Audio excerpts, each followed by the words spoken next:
ఓం శ్రీ గురుభ్యో నమ. మంచితనం, మానవత్వం. ఒక వ్యక్తి రాత్రి బాగా అలసిపోయి నిద్రపోతున్నాడు. ఉన్నట్టుండి ఏదో చప్పుడైతే తలుపు తీసుకుని బయటకు వచ్చాడు. అక్కడ ఒక దేవదూత కూర్చుని ఏదో వ్రాసుకుంటూ ఉంది. ఆమె దగ్గరకు వెళ్ళి, అమ్మా, ఏమి రాస్తున్నారమ్మా అని అడిగాడు. దానికి ఆమె ఇలా అంది, దేవుడంటే ఎంతమందికి ప్రేమ భక్తి ఉన్నాయో తెలుసుకుని ఈ పుస్తకంలో వ్రాస్తున్నాను అన్నది. వెంటనే ఆతురతగా ఆ వ్యక్తి ఇలా అడిగాడు, మరి ఆ పుస్తకంలో నా పేరు ఉందా అమ్మా? ఒకసారి చూసి చెప్పమ్మా అన్నాడు. బాగా వెతికి లేదని సమాధానం చెప్పింది ఆ దేవదూత. తన పేరు లేదని చెప్పగానే బాధపడకుండా నవ్వుతూ ఇలా అన్నాడు, నా తోటి మనుషులకు సహాయాన్ని అందిస్తూ ఉంటాను. మానవత్వం అనే పుస్తకంలో నా పేరు ఖచ్చితంగా ఉండి ఉంటుంది అని అన్నాడు. దానికి దేవదూత నవ్వుతూ వెళ్ళిపోయింది. మరుసటి రోజు ఆ దేవదూత మళ్ళీ వచ్చింది.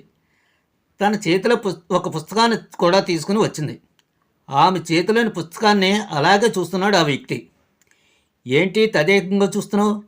ఇది దేవుడికి ప్రియమైన భక్తుల పేర్లు ఉన్న పుస్తకం. దేవుడు నీకు చూపించి తీసుకురమ్మన్నారు, చూస్తావా అంది దేవదూత. తప్పక చూస్తాను తల్లి అని ఆతృతగా ఆ పుస్తకాన్ని అందుకున్నాడు ఆ వ్యక్తి. పుస్తకాన్ని తెరిచి చూశాడు. ఆశ్చర్యంగా ఆ పుస్తకంలోని మొదటి పేజీలో మొదటి పేరు తందే ఉండటాన్ని గమనించాడు. ఆనందంతో తన కళ్ళలో ఆనంద బాష్పాలు జలజల రాలసాగాయి. మనం ఎందుకు ఈ ప్రపంచానికి వచ్చామో ముందు తెలుసుకోగలగాలి. తోటి వారిలో దేవుడిని చూడగలగాలి. ఎదుటి వ్యక్తిని హింసించి చివరికి చంపడానికి కూడా మనిషి వెనుకంజ వేయడం లేదు. కొందరైతే ఎదుటివారి నాశనాన్ని దేవుడి దగ్గరికి వచ్చి మరీ వరం అడుగుతుంటారు.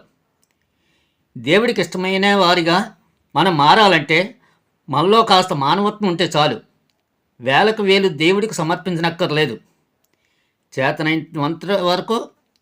చేతనైనంత వరకు ఇతరులకు సహాయాన్ని చెయ్యండి. మీకు ఇతరులు చేసిన సహాయాన్ని మర్చిపోకండి. దేవుడి గుర్తు పెట్టుకుని మిమ్మల్ని రక్షిస్తాడు. సమయానికి తగ్గట్టుగా మనకు ఆశీస్సులు అందజేస్తాడు. అంటే దేవుణ్ణి అమితంగా ఇష్టపడి పూజలు, ఆరాధనలు, భజనలు చేస్తే దేవుడు ఆనందించడు. మానవత్వం కలిగిన ఏ కొద్ది భక్తి, ఇష్టత అయినా దేవుడు అమితంగా ఇష్టపడి మనల్ని అనుగ్రహిస్తాడు. శ్రీ భగవాన్ శ్రీ సత్యసాయి బాబా వారు చెప్పింది ఇదే. సర్వం శ్రీ కృష్ణార్పణమస్తు.